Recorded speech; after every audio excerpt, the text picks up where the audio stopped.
Hello, and you're very welcome back to the Public Eye Business Podcast brought to you by Granite Exchange.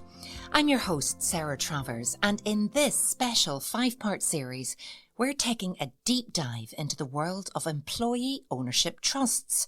We'll be exploring exactly what that is. We'll be hearing from businesses that have successfully made the transition, and we'll be talking with those considering this model for their own companies.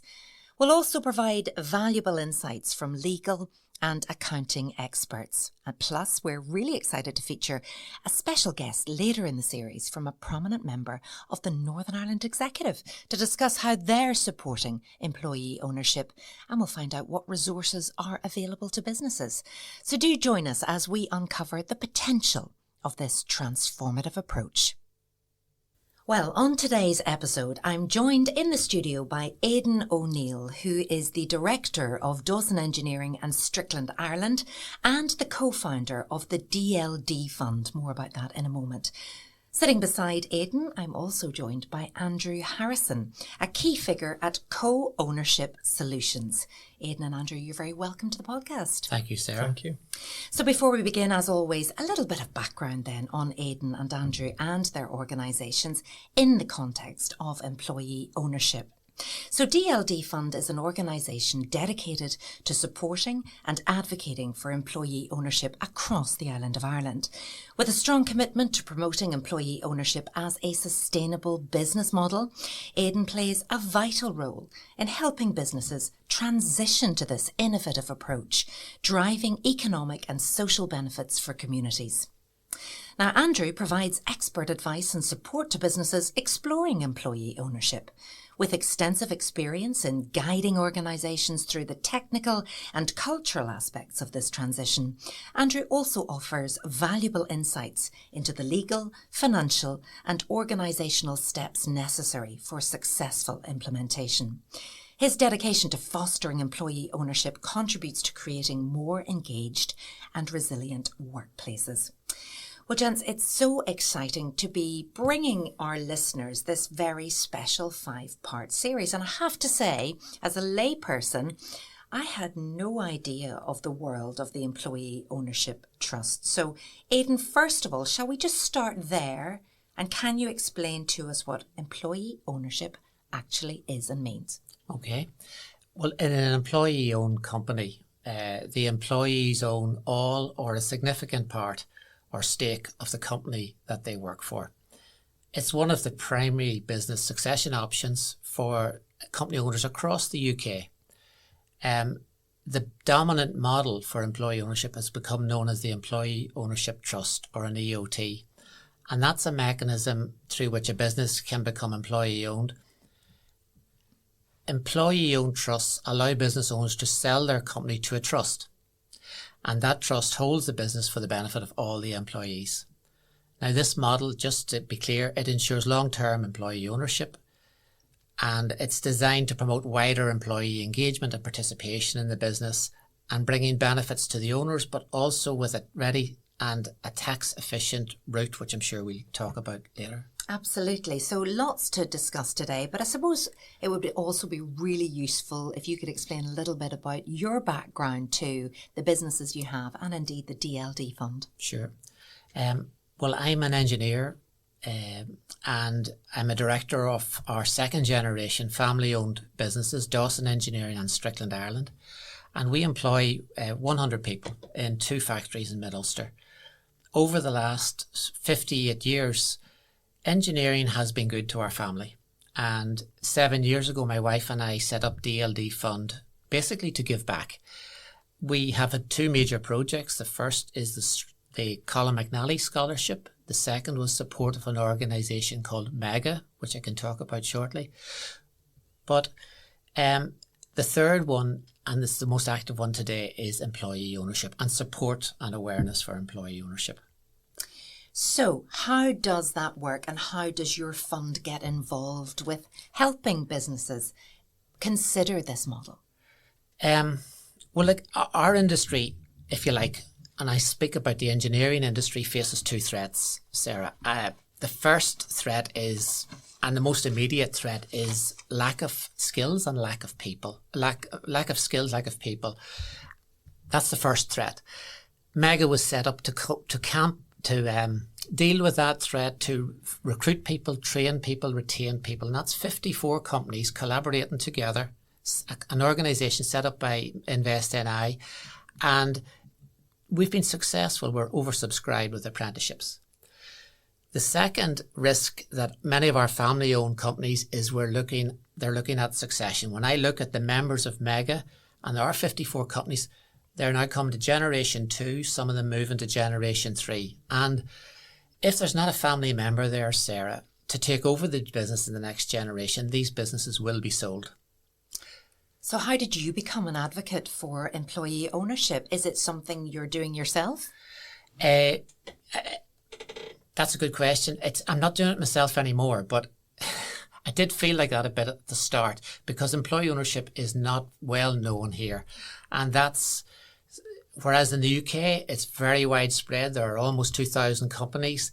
But I saw the risk of these businesses being sold to overseas companies from Germany, from China, from India. And once that happens, that changes things in so many ways that are very often not good for our community. So I decided, along with my father, actually, who introduced me to the whole concept of cooperatives, which has become employee ownership, that we wanted to retain as many of these businesses in Northern Ireland for as long as we possibly could. And the honest answer is that most accountants, when you decide to sell your business, and you have two options, and an accountant will generally tell you, and after you've talked to your wife or your husband that you want to sell your business, the second person you're going to talk to is your accountant. And our mission is twofold. The first is to get that message out to the accountants and the manufacturing, the SME community beyond manufacturing about employee ownership. But the second objective is to support the companies who have already gone through employee ownership and the ones who are thinking of going through. And that's something that you're thinking of, but you're also very passionate about it now. And that's why we're having this series really today, because of you, Aidan. Why are people not doing it in Northern Ireland? Because I understand we've only got 10 companies at the minute. Yeah, we've only got 10 companies at the minute. And where I said to you, I think we've almost 2,000 in the UK. I think we're just a little bit more conservative, perhaps, in some ways. But I think employee ownership will catch on very, very quickly here. And in Scotland, for example, they're moving very quickly towards 500 employee-owned companies within the next 2 years, because they set targets, they set objectives and a strategy in place to do it. England, they're growing at about 30% per year. It's going to happen here very, very quickly. And already I can see that from the work we've been doing in the last 6 months or so. So let's bring Andrew in at this point, because Andrew, you're a little further along the road when it comes to this model of employee ownership trust. And you have co-ownership solutions now. But what drew you to be passionate about this field? It was by complete accident that I got into employee ownership. I used to work for a company based in Newcastle that was owned by an employee trust. I didn't realise at the point of joining the company that it was owned by an employee trust. It got mentioned in the same way that my holiday entitlement or the process to phoning ill was mentioned. I first became aware of the fact we were an employee-owned business when a bonus was paid to all employees after I'd been in the company for about 12 months. And I thought I wouldn't qualify for that bonus because it was referred to as a partner bonus. And I didn't think I was a partner. I certainly didn't think we were a partnership or anything like that. And it was only through conversation with my line manager that I realised actually we were an employee-owned company, that all of the 250 employees at that point got to share in the bonus, that I got excited by it. So you could potentially argue that my journey to employee ownership was one born out of greed. I quite liked the fact that I was going to get to share in the profits of the company. But I became really passionate about employee ownership then because I realised that our company had a mechanism for me and other people to get involved in what the business did, not necessarily make decisions as such, but we were able to challenge the directors about what they were doing. We were able to ask them for information about what the company was planning to do. They obviously wanted to try to get our ideas and our improvements because it would be good for everybody. So I stayed working in that company for around about 9 years. During that period, I was the chair of our staff council, which was the body that represented the interests of the employees. We actually floated the company on the stock market in 2007, and for a year after that I was one of the trustees that represented the employees in our I think close to 40% ownership stake. I then left the company and went to work for a company in Scotland that helped companies to move into employee ownership. And at that point, in all honesty, there were probably less than 100 employee-owned companies across the UK. And I met 2 other people at that company in Scotland. We decided we wanted to do things on our own, and we left and we formed Co-Ownership Solutions back in 2011. And since then, we've probably helped around about 140 firms to move into employee ownership. And from my perspective, it's the opportunity to work with business owners and employees and businesses more generally to be able to help them. I genuinely believe that the employees, if they're able to have an influence over their business, they're able to contribute to it, they're able to share in the profits. I think it's a really, really good business model. So every day I get to do something that I enjoy. Now, there's a little bit of confusion about what that model is. I mean, how does it differ from a cooperative? So typically cooperatives would be organisations that are owned by their members. So for instance, we could have 20 people in a company and they would each typically have one person, one vote. So each of those 20 people would be able to have a 20th of the say alongside their co-owners in that cooperative. And for me, the difference would be is in an employee-owned company, you would typically have a management team or a board of directors that might be responsible for devising strategy and then translating that into operational activities. And to a certain extent, you can argue there's a hierarchical structure there. There's a boss and an employee kind of approach. Whereas in a cooperative, you'd expect that there would be more democratic control, and each of those 20 people would probably have far more of an involvement and an active say in what the business does. And there's nothing wrong with the cooperative model. There's plenty of people in cooperatives that will say that it's a better model than the employee ownership trust. But from my perspective, I've dealt with literally hundreds of businesses over the years, and they tend to be structured in a largely conventional way. So saying to them, you can continue in that largely conventional manner, and the only thing that will change is the ownership structure. The shares will now be held by the employees in an indirect model, as Aidan previously described, is probably going to be easier for them to understand than trying to introduce a cooperative model where each of the individual people would have a stake in the business. So they're both great models. They've just got slightly different ways of doing things. But fundamentally, they are trying to make sure that the people that contribute to the success of the company are the people that influence what the business does. And if the business does well, they obviously get to share in the profits of that at the end. So really, we're talking about core values here. And do you have to be a certain type of company to have certain types of core values that will allow, I suppose, the person in charge to relinquish control and make sure that their staff flourish?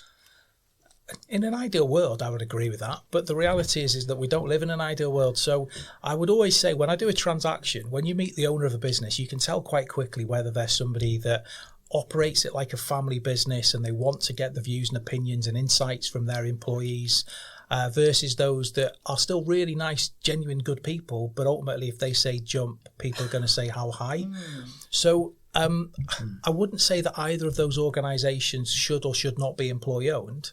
I just think that sometimes you get companies that the foundation of the business is so ideal for employee ownership, it's just a natural progression. Whereas for others, they will be a really good employee owned company, but there's going to have to be a series of steps that take place after they become employee owned for the owner to step back, relinquish control, make sure that other people in the organisation are going to be able to step up and then take on those roles and responsibilities. And if you look at the core of most employee-owned companies, you want the employees to genuinely feel as though they can influence what the business does. They can help to make the business better. And that means that you need to have mechanisms and initiatives in place to encourage the employees to feel as though they are empowered. So again, companies where perhaps you wouldn't have the same core values that we might hope for and expect might be slower in getting to the end result of having a really successful employee-owned company. But there's no reason why they can't do it. And you're here now and you're talking to and working with a number of organisations in Northern Ireland, maybe perhaps at different stages of this transitioning journey. And throughout this series, we're going to be hearing from some of those companies already walking the walk and seeing great results. But Aidan, what can you do then to help businesses out there in terms of that practical support, that talking them through the steps? What are you doing right now with the DLD fund? Okay. The first thing that we did was we spoke to the people who've done this before, Sarah, and that was predominantly Scotland. A guy called Glenn Dott, who runs Cooperative Scotland's efforts at promoting employee ownership, or certainly one of the people that runs it. And their advice was to reach out to as many of the advisors, and I mentioned that before, but also directly to the companies. And the best way they had found of doing that over the last few years was roadshows. So last June, we ran 3 roadshows in Newry, in Cookstown and in Belfast. And that was fabulous. We had, I think, altogether about 500 people, mostly advisors, lawyers, accountants, but also some business owners who are already thinking about this or may have been interested in it as well. That's the first step we've done. The second thing we're doing, and this is an ongoing thing, is building a community. So you mentioned there were 10 companies who have transitioned.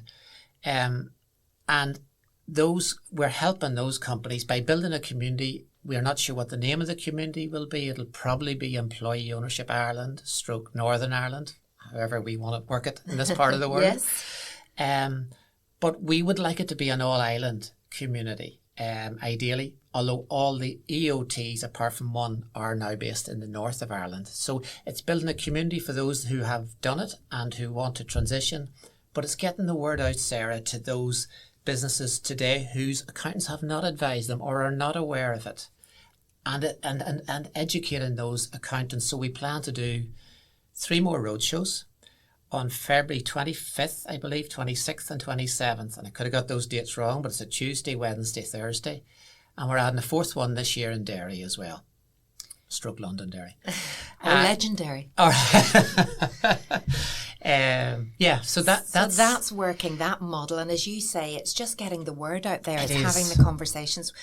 We're not great with change, and No. it's just we're trying to do something different here. But you really believe in this as a model, don't you? I really do. No, I really do. Like, I would ideally love our own business to go into the employee ownership model. And So what's stopping you? I have 4 brothers and sisters who I have to yet convince that this is right for them and their interests as shareholders. And even then, I think as well, Sarah, it's important to me that the businesses are ready for employee ownership before you transition. Okay. So I don't think companies should wait and expect a magic bullet once you move into employee ownership. What we're looking to do is to deepen engagement with our existing employees, involve them as much as possible. And by naturally moving towards that, I think you're preparing any business for succession, whether that succession model is employee ownership or selling to somebody in a trade sale. It can only benefit you and your employees. The other thing we are offering, Sarah, and I didn't mention, apart from the roadshows, is for any companies that are interested in doing it. And we had, off the roadshows we did, we had 8 companies that came forward. 6 of those we funded a feasibility study for, and we're prepared to fund at least another 14. So you're putting up the money for this? We're putting up the money for that feasibility study. It's a 3-day study, and it tells you basically at the end of that, this is what employee ownership will look like for your company. If you go here, this is what you're going to get out of it as an owner, and this is what your employees hopefully will get out of it as well. My goodness. And you would do that for these companies? For the first 20 anyway, yeah. That is incredible. What a good person you are. Okay, so that's great, isn't it? And the other point that I want to pick up on there, you talked about your own situation, the brothers and sisters. Yes. I mean, family businesses are the bedrock of Northern Ireland, and that can be difficult when you've got lots of different directors and lots of different input on any decision. Family businesses we're a 2nd generation family business. And so my father started the business in 1966 and it's still running today. And the 5 of us all still talk to each other. Good. We actually quite like each other most of the time as well. But that's not always the case. I understand that. So it has worked well for ours. We're generation 2. I'm not sure if we'll go to generation 3 or not. Perhaps, but I want to be sure that that option is there, i.e. that employee ownership option is there front and foremost for not just our family, but lots of families around Northern Ireland who will be in a similar position to us, whose children might decide, no, I want to be a doctor or an engineer, even though my father or mother might want me to run the business. And that's a hard position. It is. But also then, because you're going into this employee ownership model, the business continues, and that legacy of what your father started, you can continue that, but you can also let go as well. That's a word you've used there, Sarah, legacy. I think that's a very powerful word. And for me, certainly, it's very important. It was for my father. And I think for a lot of business owners around here in the north of Ireland, legacy is important. If you sell your business and you are going to be living in that village for the next 10, 20, 30 years, well, most people want to be able to meet those people, look them in the eye and say, I'm delighted how the business sale went. They don't want to think the jobs disappeared to the UK, they were relocated. That can happen, don't get me wrong. Tough times can happen. Absolutely. But if you're locally owned and if you're family owned, generally you tend to fight harder for, family-owned businesses are successful for a reason. Locally owned businesses are successful for a reason because they belong to the place and they want to stay here and retain the jobs and the wealth and so on. So Andrew, let's go back to you now, and if you could perhaps walk us through the typical steps a business should take when considering a transition to employee ownership, and maybe even also outline some of the key legal and financial considerations. So whenever I talk to a business owner, the one thing that I'm trying to make sure that they're clear about is, in the nicest possible way, what they might be letting themselves in for. That might sound like a really strange start, but I don't want the business owner to choose an option that they're then going to regret so many years down the line. Now, the good thing about being based in Newcastle is if I find a business owner that years in the future doesn't like what they've done, they're probably not going to get on the plane to come and find me. But I want these companies to be successful. So I spend quite a lot of time with business owners making sure they're clear about what they want to achieve. And typically, as Aidan's identified, they're looking for an exit route. They want the business to be able to continue beyond them.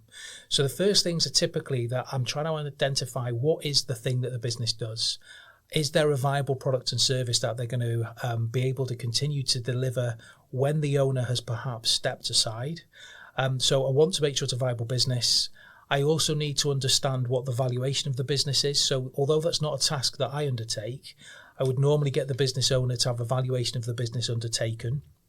In normal circumstances, most businesses that transfer to employee ownership, they will normally be funded through the profits of the company going forward and possibly some of the cash reserves that have been built up over previous years.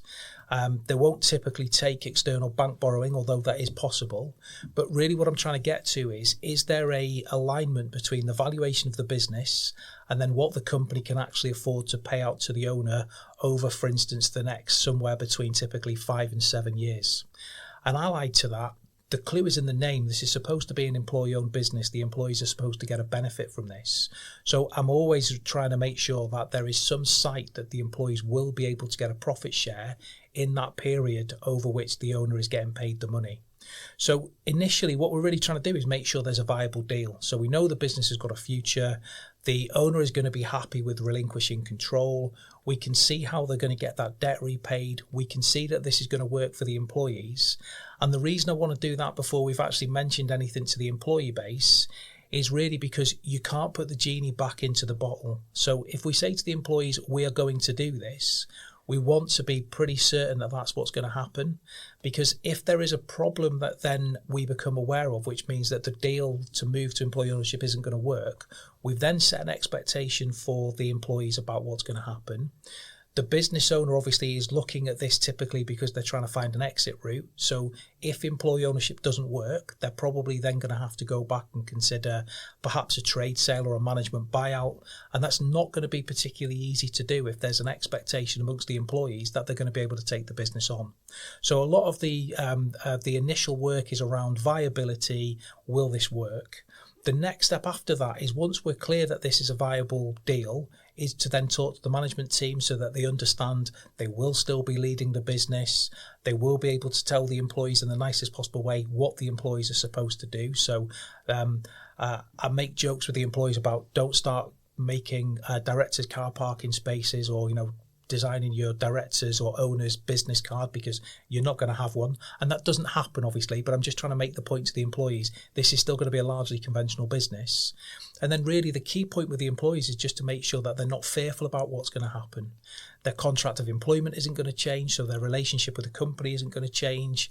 They're not going to be liable for the debts of the company. They won't be liable for the debts that are going to be owed to the seller, for instance. So from their perspective, there is no downside here, and it should all be upside in the sense of you have that sense that the company is going to continue into the future. You're hopefully going to be getting a profit share. You'll hopefully have more involvement in decision making. You'll be better informed about what the company's going to do. So there's no downsides to the employee base, but obviously everybody knows the phrase, there's no such thing as a free lunch. So typically the employees want that comfort and assurance from me that there isn't anything that they need to be worried about. To be honest, the legals and the accountancy processes in this, the accountancy process is quite early on because we need the valuation of the business and financial forecasting to take place. And then the legals are typically relatively easy if you were to compare them to the legals that might be involved in something like a trade sale or a management buyout. And I say they're easy in the sense of the seller, when they sell the company, is typically waiting to get paid over the next, for instance, 5 to 7 years. So it's not in their interest to sell a company to the employees that has got hidden problems, because it just means the likelihood is the profits won't get generated down the line to ensure that they get paid. So whilst we would expect that the seller will give warranties about the company, there will be other restrictions on them. For instance, we don't want them to go out and set up another company and compete.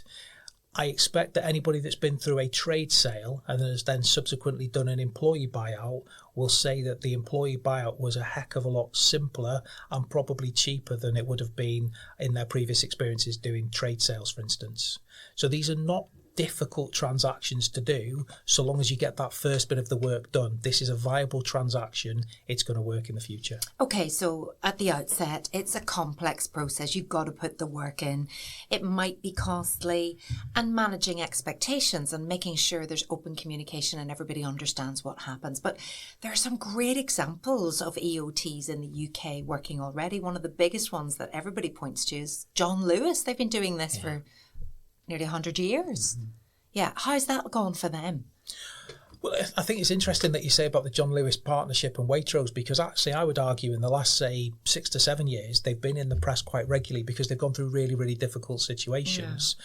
But the fact is they've stood the test of time. They've operated, I think the first settlement was 1928, so they won't be too far off 100 years. But although there aren't many companies in Northern Ireland that are employee-owned, the 10 that we've got are all really good companies. I've actually been involved with either 5 or 6 of those companies, so I've got the inside track on them.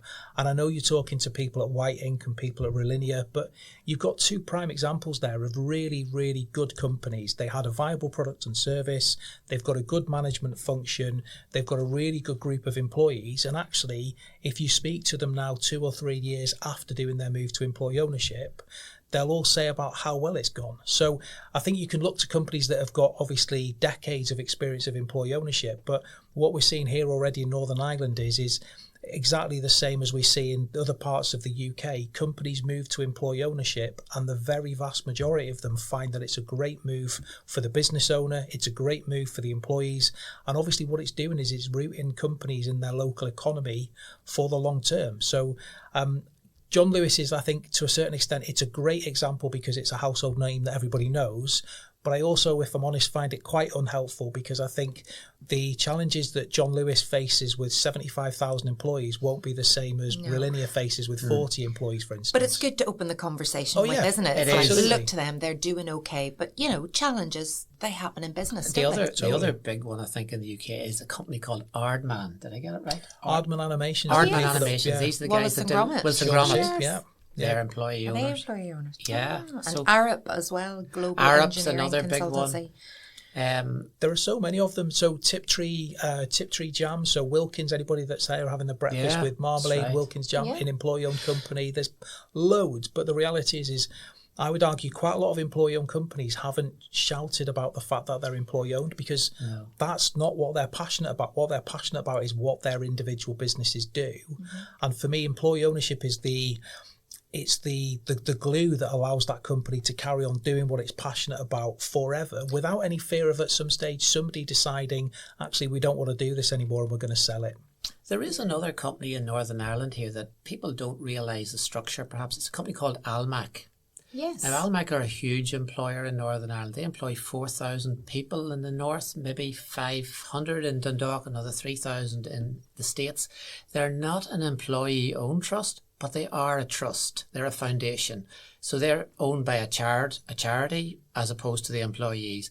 But when I've spoken to them recently, their setup, their modus operandi, the benefits their employees get, they're so closely related to, and they're one of the most profitable companies in Northern Ireland. Absolutely, and it's great to hear that. I had no idea. A lot of people don't. Again, Almac don't shout about it. No. But do you think it makes a company more attractive to potential applicants for jobs? Would they maybe start recognising this model and think, oh, I'd like to work for something like that. I would like to feel a little bit more involved and that I get something back. I think, and this is so important in today's world where labour is so tight and skills are in such high demand. You'll hear this story from some of the other people you're going to be interviewing, Sarah. It definitely attracts people to come work for them. It makes it easier for them to attract at all levels. So S&W here, who are based in Newry, who are an employee-owned trust, they'll perhaps tell you their story later on about how they find it easy to get people at the forklift, at a very skilled operation, but very difficult to find them. They find it much easier to recruit because they were employee-owned, because of the benefits and because of the culture they're generating. But even at director level, they've found it easier. So it's definitely one of the big benefits is attracting employees. Do you think it makes a company more trustworthy? Yeah, I would say so. I'd certainly hope so. Yeah. I think there's lots of companies that you mentioned earlier about core values. And I think one of the things you tend to find with employee-owned companies is there's a degree of transparency that you might not find in non-employee-owned companies. So the employees generally know what is going on, and they tend to be companies where the employees have got a great deal of trust in the management, but that typically comes from the fact that these are, again, companies that have a core value that they want to do things in the right way. And I think that if I were a consumer, I would probably want to spend my money with a firm where I know that the profits are going to the employees or being reinvested back into the business, rather than perhaps being offshored or going to some faceless pension fund. So I think there's lots of companies that are recognised for being great employee-owned companies, great employers, and I can't help but think that must translate to consumers in terms of high levels of trust. And there's a good tax incentive as well for companies at the minute. That seems to have stayed. There is, but I think I don't want to downplay the tax, but I think the reality is most firms that move into employee ownership, or most business owners that decide to sell into employee ownership, they do it because they genuinely are really caring about their company and its employees. So they want to make sure that they've probably done quite well out of the business over the period of its life. And they want to make sure that the business is going to carry on beyond them. And although the tax is obviously, it's a great advantage, people can sell their company to an employee trust and pay no capital gains tax. I genuinely don't believe Which is huge. It is huge. It is huge, but I don't want people to think that the reason that firms move into employee ownership is just because there is this tax benefit, because the fact is very few companies do that. I'd be lying if I said that there aren't companies that might consider it because of tax, but I honestly believe that the vast majority of owners that move their company into employee ownership, they do so because they're passionate about the businesses, they want that name above the door to stay, they want that legacy to remain, they might want the company to remain rooted in its community. And actually what the tax relief does is it's that added incentive for them to do this. And I guess it's important in the sense that if I were to sell my company to a third party, for instance, the likelihood is I will get all of my money tomorrow.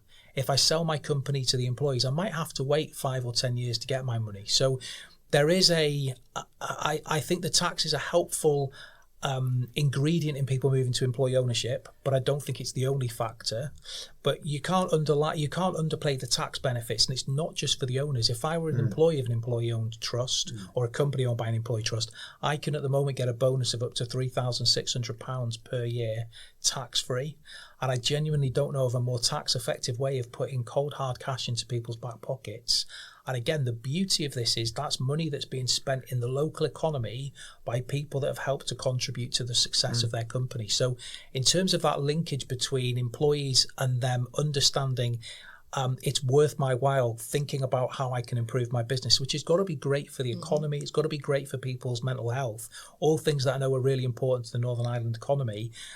I think employee ownership is just, it's a great way of fostering. Well, times are tough, and to be able to know you could get that bonus, that's a huge incentive. You said your reason for being interested in the first place was was the money. Make it greed, absolutely. Yeah. So yeah, I mean, there are tough times out there. Yeah, it is, and it's a lot of employee-owned companies would strive as soon as they turn employee interest to pay that bonus as soon as they can afford to do so, simply to let employees know things are changing. This is a bit different. This is a bit different than the way it was before, because it can be difficult to engage employees in any business, even employee-owned businesses. But that cash certainly... Well, that's a good point, Aidan, because it's one thing for the owner to decide, this is the path we're going on and let's start these conversations. But how do you engage those employees who go, hold on a minute, what's this? So in my experience, most employees are a little bit shocked when you go in and say the company is now going to be owned by you as the employees, because they probably weren't expecting that when they were sat there having their cornflakes that morning. It wasn't in their job spec. It probably wasn't, no. So typically the way that we tend to approach this is we would normally explain to the employees, you are going to be asked to go to a meeting on such a day. And what we would do is we would actually send out a set of frequently asked questions before we do the session with the employees. And that set of frequently asked questions will normally have an introduction where the owner will talk about their reason as to why they want to consider employee ownership, why they think it'll be good for the employees, why they think it'll be good for the company. But we've done around about 100 and probably getting on for 140 EOT transactions now. So we know what employees are likely to ask. There's very, very few questions that we haven't been asked before. What are the big questions? Normally things like, does this mean that I'm going to be responsible for the company's debts? If the company fails, will I have to pay any money toward it? Oh, yeah. Will I have to be involved in all of the decisions? Will I be able to be a director of the company? Will I be given a new contract of employment? So the questions that people ask are typically really sensible questions that any of us would probably think about if we were in that situation. What are the answers? Well, the answers are that you don't have any change to your contract of employment, because all that's actually happening from a company structure perspective is, rather than, for instance, Aidan owns the company, it will be owned by an employee ownership trust. So there's no changes to the terms and conditions of employment. Your job role doesn't change. But the point I'm trying to stress to the employees is, as much as your job role doesn't change, if you want to get a benefit from this move to employee ownership, I need you all to think like owners. I want you to look at what the company does and, in the nicest possible way, critique it. What are the bits that don't work that we should look to change? And now, obviously, the employees have got that vested interest in making that change, because they will see the benefits. They will see that improvement in productivity, hopefully an uplift in profitability, and they'll get to share in it. But just to go back to those points that we're really trying to make clear to them, the contract of employment won't change. They're not liable for any of the debts that's owed to the ex-owner. They won't be liable for the debts of the company. We're not going to ask them to all become directors. To a certain extent, I'm also trying to make sure that they don't think it's going to morph into a socialist utopia where everybody's going to be involved in every single decision. And there are companies out there. I'm going to name check one, a company called Suma based in Yorkshire. They're a phenomenal example of a workers' cooperative. But not everybody will be able to operate like Suma does, where everybody's involved in everything, because companies have got their own history and legacy. So if they are used to a largely conventional way of operating, going in on a Monday morning and saying to everybody, you're now going to get the same hourly pay, nobody's going to have a job role in the centre of a hierarchical role, we're all going to be involved in decision making, it would probably be great to watch for a while. It'd make for a great television show. It could be organised chaos. But it would be organised chaos. I'm sure, as with Suma, you would get to a point where you'd have a phenomenal company, but it wouldn't happen overnight. Not every company could work like that. I mean, I certainly wouldn't suddenly want to be taking on responsibility for lots of different people and managerial decisions, or I would feel I would need the training training to do so, or all of those things. Yeah, and I think as well that's a concern for people, for owners who are considering this option. Is that what this means? I have to give over control immediately. Do I have to involve the workers in every decision? As Andrew says, that's not the case. But it can be if you want to. If you want to increase engagement, if you want to be more open. Today, you don't need employee ownership to do it. But employee ownership will naturally bring you towards that. But you're looking to do it the day after you open your doors after employee ownership, nothing changes. But gradually things will change. If you want to embed the benefits of employee ownership, higher productivity, reduced wastage, deeper engagement with employees, more profitable companies. There's so many benefits. Is that what we're seeing? Are they the results? Huge results, Sarah. And the report by the Employee Ownership Association, which is a great association based in the UK, they released a report in 2023. I can't think it was called the Knowledge Programme, and you'll get it on their website. 12% more productive than ordinary companies. More profitable than non-EO businesses, less waste, more likely to be expanding, less likely to lay people off in tough times. When recessions come, more likely to invest in R&D, in training, more likely to offer healthcare and ancillary benefits. So the well-being effect is something that we're hearing more and more about. That's more likely to be stronger in health and safety. I think the figure is 50% of employee-owned companies offer healthcare of some sort. 33% of non-EO companies offer it. And that will generally be driven by the employees themselves saying, that's a benefit we'd like to offer ourselves. Can we afford to do it? And that's the decision they've got to make. And tell me this, how do you manage conflict? So, after we've transitioned and the owner has to maybe step back a little bit, or we're seeing the workers stepping up and holding their former bosses to account. How does that settling in period, and can that be a bit temperamental at times, Andrew? At times, but it doesn't happen very often because typically what will happen is when you make the move to employee ownership as a business owner, you will know whether the move to employee ownership means you are going to exit stage left and not be involved. And when you look across all of the employee-owned companies, about 2,000 of them in the UK at the moment, I couldn't give you a statistic, but you will find a lot of business owners still remain involved. So they might still remain as the managing director or the chief executive, not typically for a long period, but it's ultimately because what they need to do is then form a management function or find a replacement that can take the business forward. And as Aidan has said, the whole purpose of this is we want the companies to be able to operate long into the future. And part of the reason a business owner has chosen this option is because that business owner has come to that realisation they need to exit the business at some stage. So they won't be able to continue to hold the reins forever. So normally what will happen is a company will move into employee ownership. The owner may still stay in a very pivotal role, but it will be for a period of time as they transition then to a new leader. And I would be lying if I said there aren't sometimes times of conflict there, but that conflict typically comes from a lack of clarity between the owner and the people that are supposed to succeed them in terms of what actually do I as the business owner no longer do because you're going to take those things on. I don't honestly see a great deal of conflict from the employee base typically because the expectation is set with them as you go through the process that we are not going to create a workers' cooperative or a scenario where every single thing that the company wants you to do, we expect that you're going to challenge. Most well-run businesses are well-run because they've got effective leadership. There are lines of communication with the employee base, so you don't have a great deal of opportunity for conflict to arise because people are clear about what their job role is. And that shouldn't change as a result of employee ownership. The big thing that probably changes is the employees, because they are owners, will know that they've got that right to be able to ask questions of what the board is doing. They might want to challenge the board at times. And the one thing I would say about employee-owned companies that perhaps is more difficult than non-employee-owned companies is this constant need for communication. So if I work in an employee-owned company in a leadership position, I know that I've got to communicate.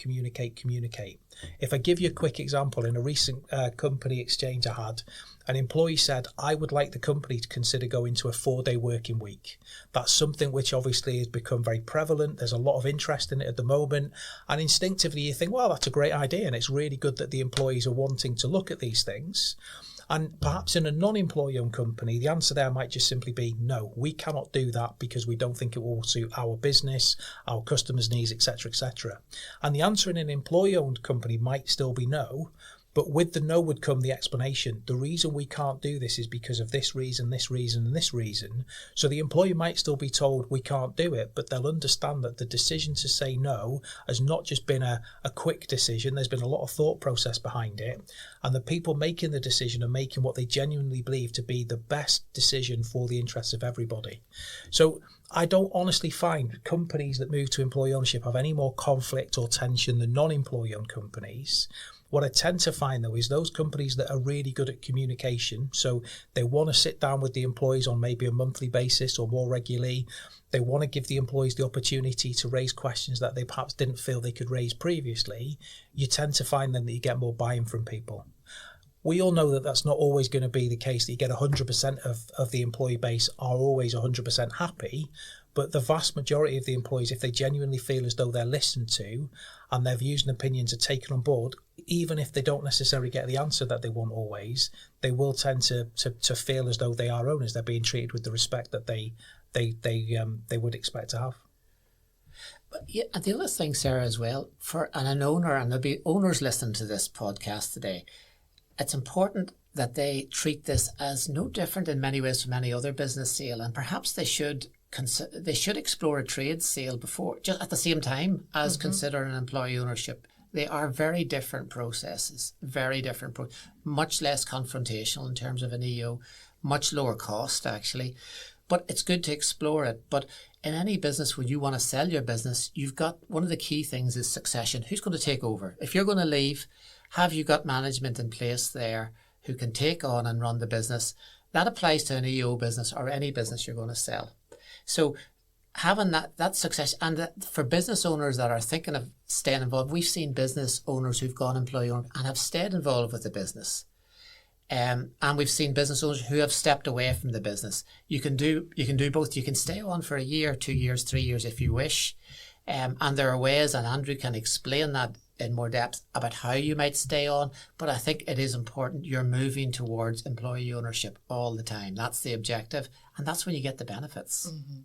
Do you want to pick up on those points about when you exit, Andrew?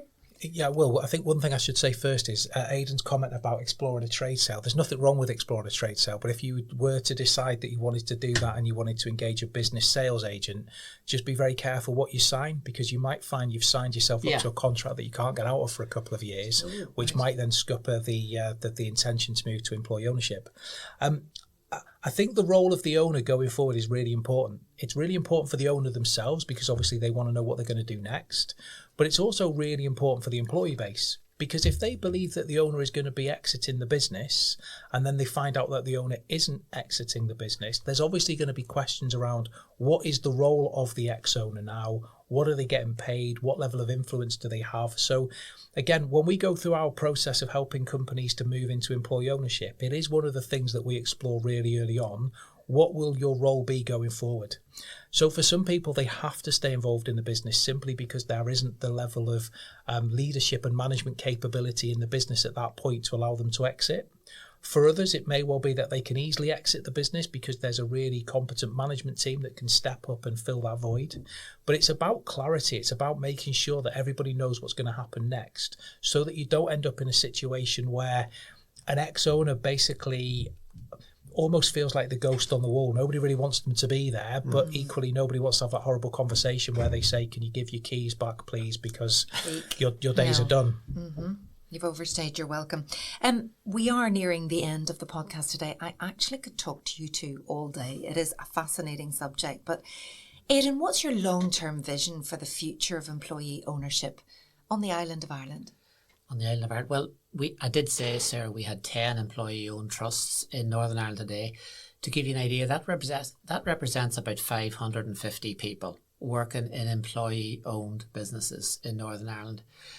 Our objective is, over the next 7 years, to grow that to approximately between 300 and 500 companies, which will represent between 10 and 20,000 people.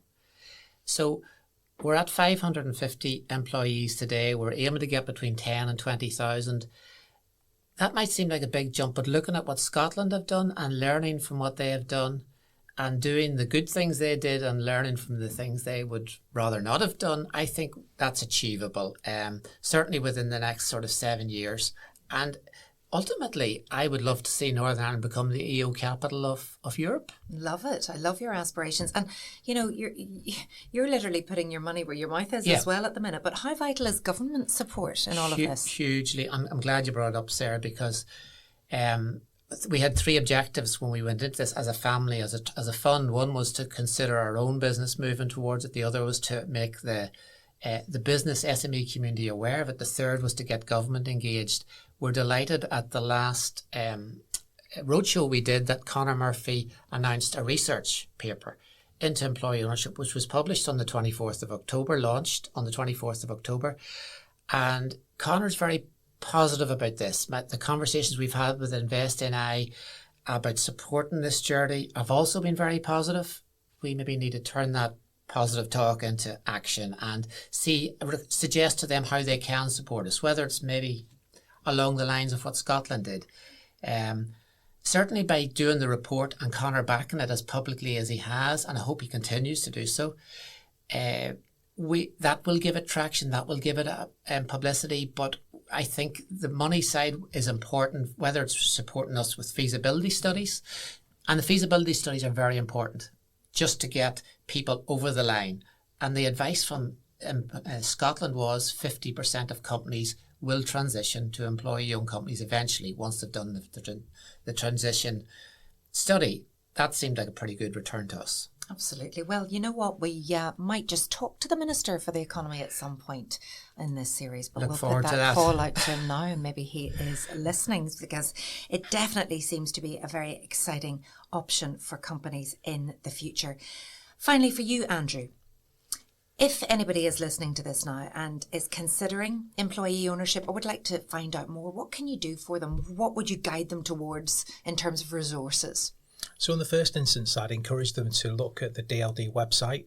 There's lots of information there about what employee ownership is and how they can consider that as an option.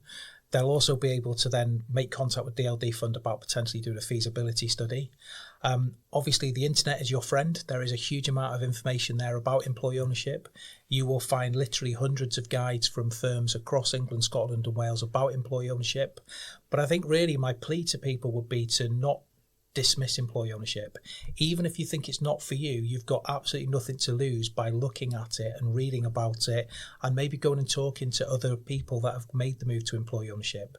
The great thing about the employee-owned sector is the firms that are employee-owned will very, very happily talk to other firms. So this is not like, for instance, competitors not wanting to talk to competitors.